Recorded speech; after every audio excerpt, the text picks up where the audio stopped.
Hi, good afternoon, everyone.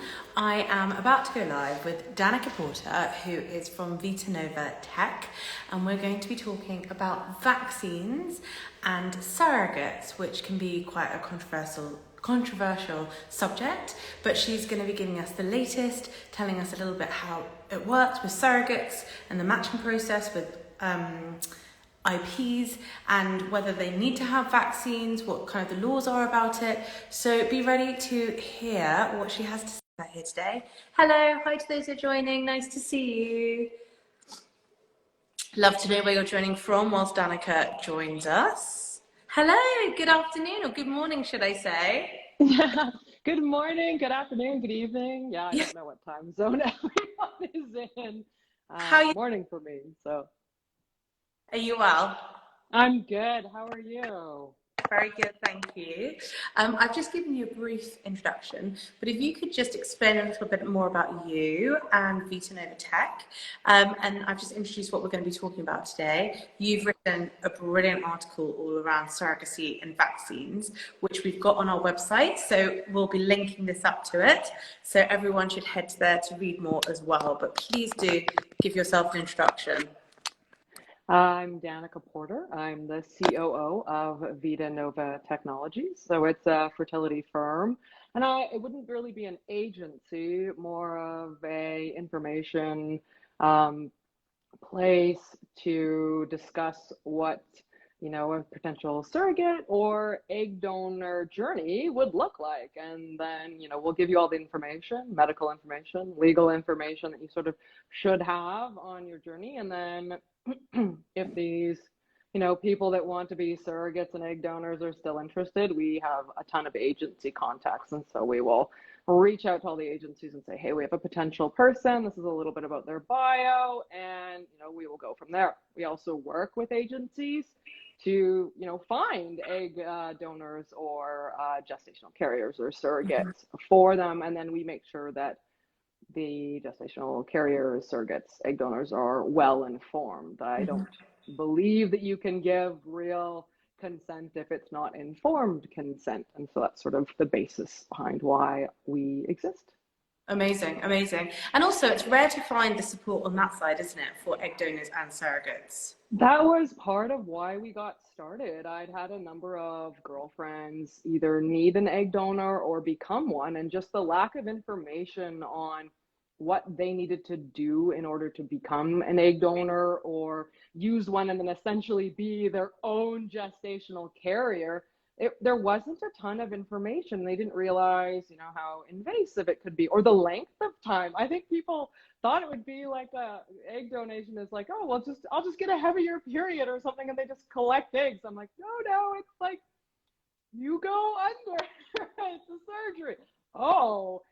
So I think it's just important to have these conversations before proceeding down this path. I think people are so excited, which is really wonderful, to like, they want to help, they want to do all these things. I'm like, well, just make sure that what you have to go through to help these people you're aware of. And I think that was sort of the piece that we found was missing. Like you said, there wasn't a lot of support available. There just wasn't a place where people could get sort of non-partisan, non-biased information. So I'm doing my PhD in medicine, and then my other partner is a fertility lawyer. So it's like we've got a really good basis for just giving information that's state of the art. It's like the most current, most up to date. I can pull medical journals that had articles published say yesterday in the Journal of New England Medicine or any of that stuff. I have access to all those things that most people would not have. And so I just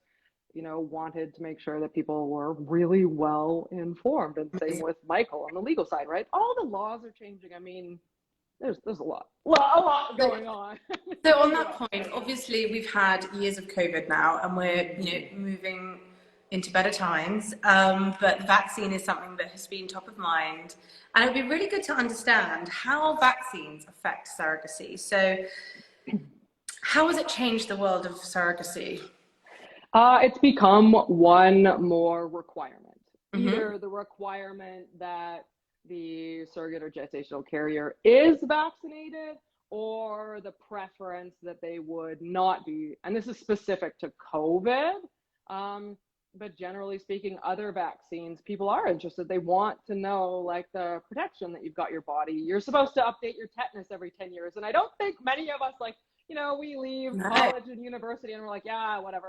And then you cut your hand while cooking chicken or something, like these things. And you're like, oh my gosh, I haven't had tetanus in like 15 years. Yeah. Right? So like we look at all vaccines and medical records, but COVID obviously has come to like quite a big issue, and people, I have seen, like people feel very strongly, but it's been interesting in the surrogacy world is that it is, yes, a requirement, but it's been less of a battle, I think, than we thought it would be. People are like, I'm not vaccinated, but if it's very important to my intended parents, I'm willing to get vaccinated. And what about for egg donors? Does that change anything? Not really. I think because you're born with your eggs, so getting a vaccine is not going to change your genetic material, right? You're born with all the eggs that you're ever going to have. And so having a vaccine, it doesn't change anything to do with those eggs. So we haven't really seen that as an issue. It's just more been like the surrogacy, because you're carrying someone else's, child, very, very wanted child. And certain intended parents are saying like, this is what they would like for that child. And we understand that. We also ask questions about diet, because again, same thing, like having either a paleo diet or a kosher diet, something along those lines. It is important. And we want to make sure that we just have the best match. So we don't, and I don't like this term, but like, we don't really care. We just want the best match. So if they are vaccinated and the IPs are happy, like that's great. That's a good match. Like we are just trying to do the best match without any, bias on our side. So if IPs want someone that's not vaccinated, then we just like in our back end code with people that have applied, we just select that box of, we don't want this or don't want that. Who decides about the vaccine? Is it the intended parent or the surrogate, or as you mentioned, is that sorted before the matching process takes place? Usually the intended parents will say that they're looking for someone with like these specific traits in this geographical area. They'll have a sort of list of their wish list, right? Then we try and find a best match, and then we can talk to surrogates and say, oh, you were on the like, no, I haven't been, but would if. And so it's like, you actually match all the rest of the requirements.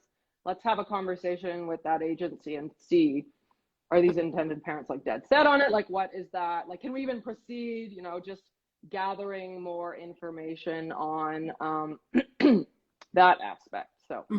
Yeah, that makes complete sense.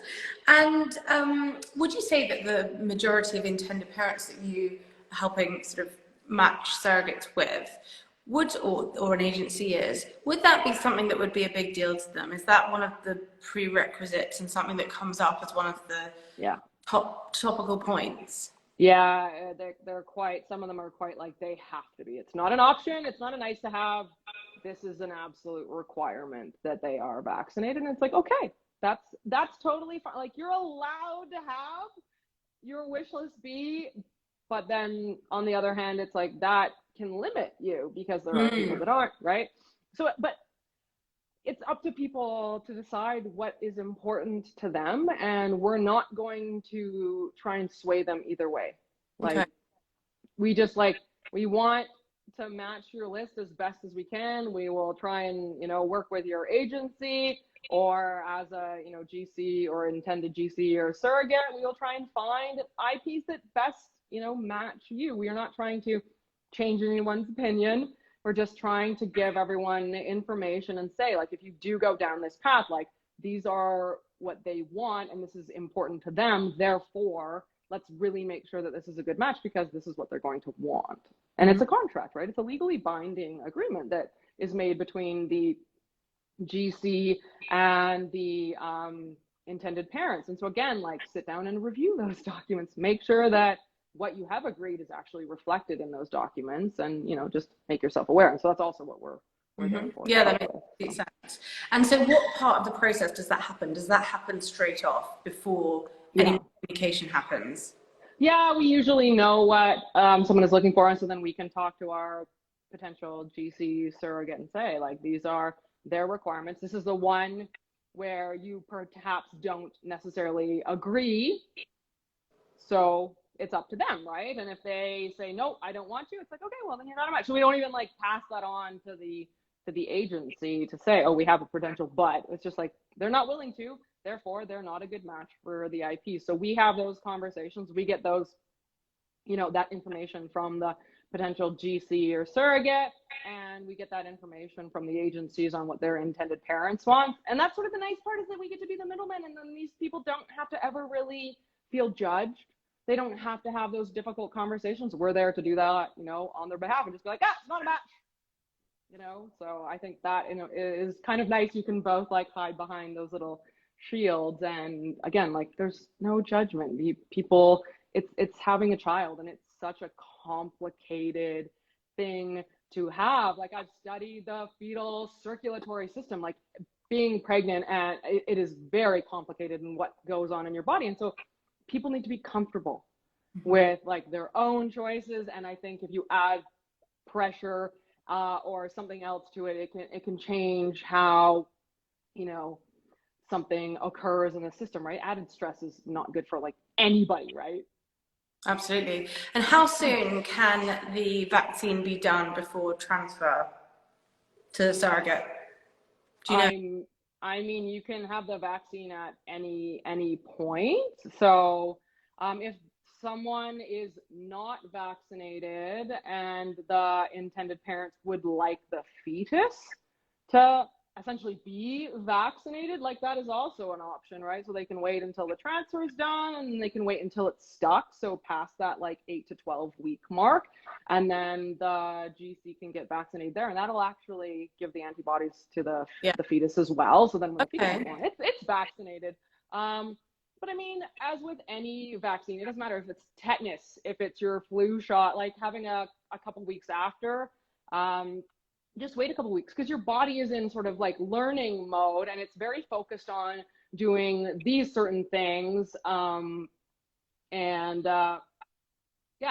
it's just basically, you know, up to you and your doctor. What is the best time, and they know better how your body responds. But yeah, it's just always good to be, you know, there. And like I said, we don't make any of the decisions. We just facilitate all the stuff.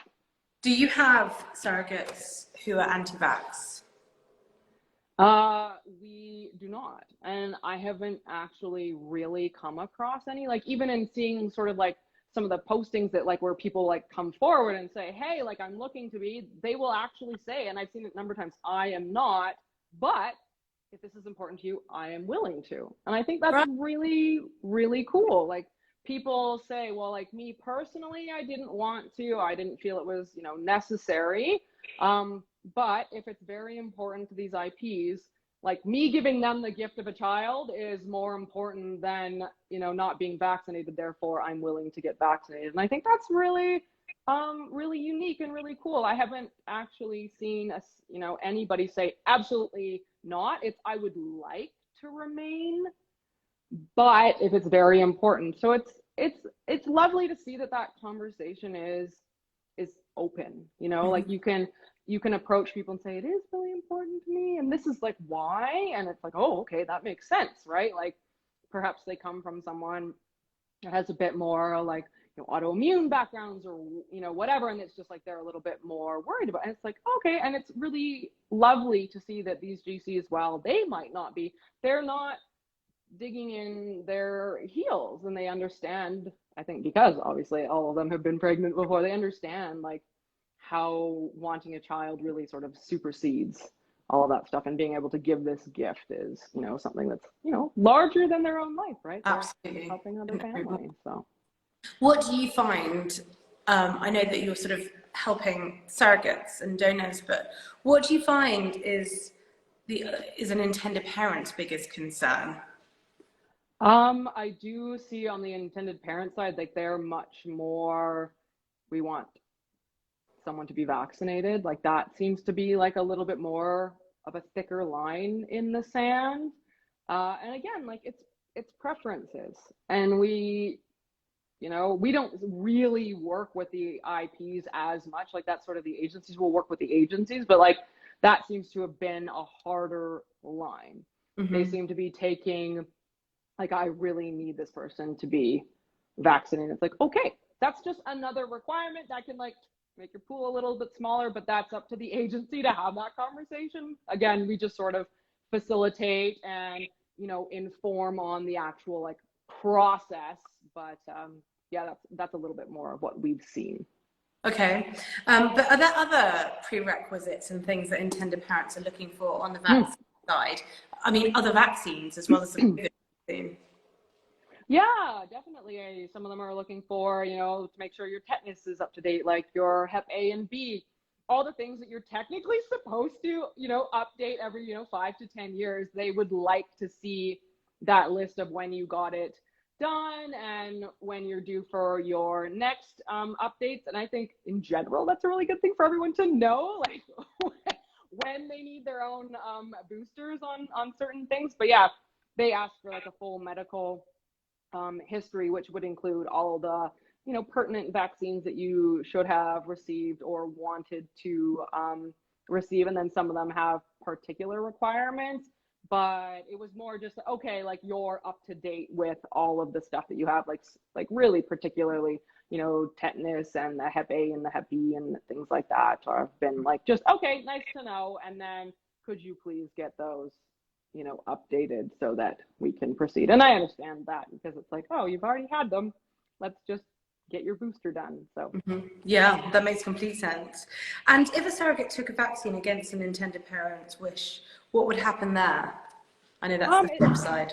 Yeah, it depends on the contract, right? If this is written into the contract saying, please do not, while pregnant, get, you know, your updated tetanus or your, because certain vaccines don't particularly work. Again, like contract, you know, conversations with your actual like medical provider need to happen. I don't know everyone's medical history, so I can't quite say, but if it's been contractually agreed upon and the, you know, surrogate or GC has signed off on this contract with the intended parents and it has a line that specifies don't do this, that, or whatever, you know,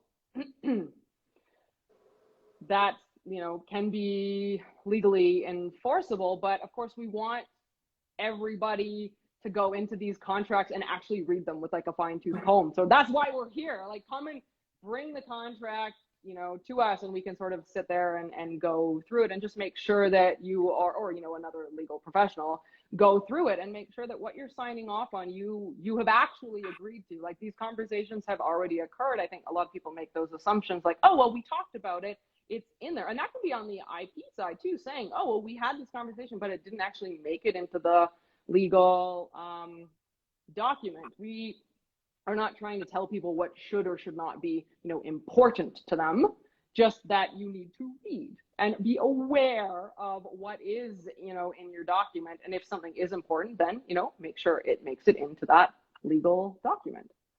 Yeah, absolutely. And does the vaccine alter the costs at all? Mm-hmm.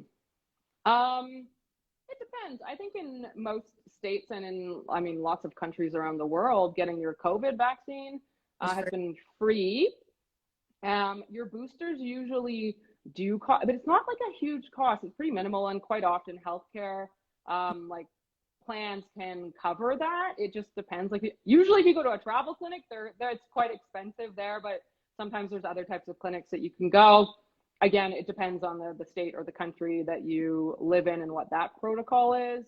If it's being really required by one party, then that party would probably, you know, be more likely to pick up the cost. But again, that has to be that conversation, and that language needs to make it into the contract around who is actually going to pay for that, versus just like, oh, it's a nice to have. Well, it's a nice to have, and it's not in contract. It's not legally binding, and, you know, you can't enforce it. And then you can't enforce someone paying you back for it. You said, oh, like, I got it done. It's like, well, that's not required in your contract. So that would be sort of covered under your, you know, costs. So again, yeah, we just help people try and, you know, understand all the things that they need to look out for and look after.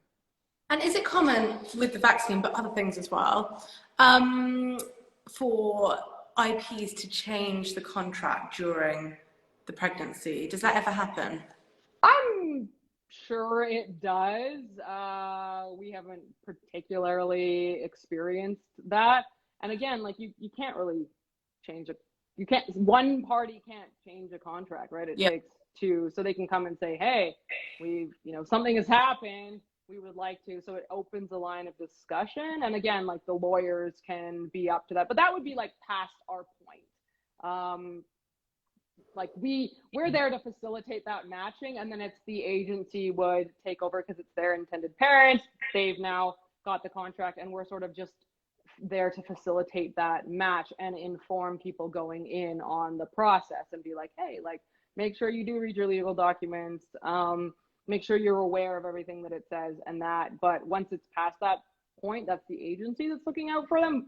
But I mean, no party in any situation can just change a contract, right? Like it's a legally binding document. You need 2 signatures, witnesses. There's a whole process around it. So it can't just be like changed. It can open a conversation, but you can't just like, oh, I've decided that I'm going to handwrite this section in. Yeah. So it's like, again, that's not legally enforceable. And I mean, I'm sure people would like to try to do that, but yeah. And that's why it's so important, isn't it, to go through a reputable agency or who are wanting to become an egg donor or a surrogate, to go through VitanovaTech, for example, to have that care so that they are directed with the right expertise so that it doesn't become a mess. Yeah, exactly. And we're there to help sort of inform them of the process like along the way. But once they've signed that contract, we sort of like hand them over to the agency. I mean, we're still like there and they can contact us, but we're not acting as their lawyer at this point. Like they've now signed the contract and they can, like they've reviewed it. They can get another lawyer as well. Like we're really there to make sure that what the GC is interested in or wanting to do is mirrored with the IPs, and that they're informed on like the actual medical process and informed on the legal process going forward. But like once it's like that agreement has happened, like we sort of step back, like our job there is largely done. And so then the agency would be responsible for handling that. But again, like you can't just change a contract. And a question from Brazil.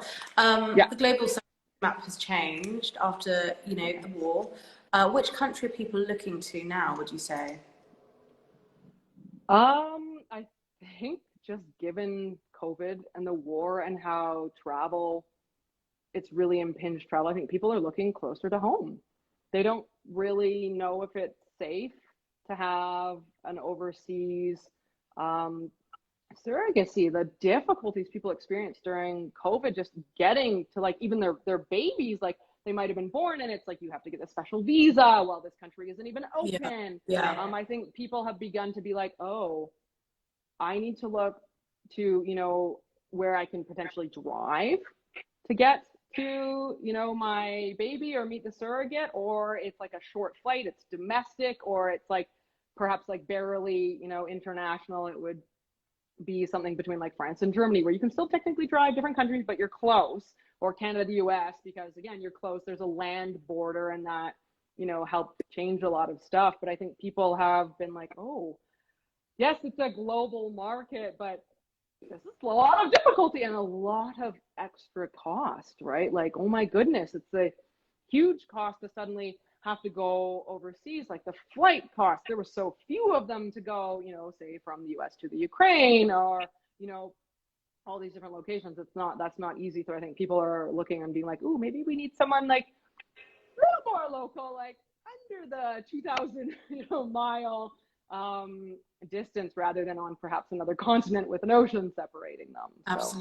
Absolutely. And for anyone who's joined and wants to learn more about surrogates and tender parents, COVID, vaccines, prerequisites, process, decisions, please head to our link in bio to find out more, and also to read this amazing article which VitanovaTech have written for us, which covers all of that, and to get in touch with them. So if you are interested in being an egg donor or a surrogate, please do speak to Danaka and her wonderful team, who are so passionate and caring, and it's such a unique offering that you give. It's fantastic. So please do reach out to them. Link is in our bio, or follow them. And Danaka, just 3 things that you would recommend to people who might be considering surrogacy or might be considering being a surrogate or an egg donor. Well, obviously the first one is to reach out to us because we have lots of cool information. And the second is to, know that you enjoy being pregnant. If you want to be a GC, it's one of the most important things is to I've actually enjoyed, being pregnant yourself. I think that's a huge one. And then in terms of egg donors, know that your genetic material is going to be there. So it's really cool that you can, pass along some of your very unique traits through a different lens and then help someone else have a family. So I think there's some really positive things that can come out of this. Well, thank you so much for your time today. It's always wonderful to speak to you. Yeah, and you too. Brilliant article you've written, which people must check out. And we'll speak to you soon. Awesome. Thank you, Eloise. Thank you, everyone. Bye-bye. Bye.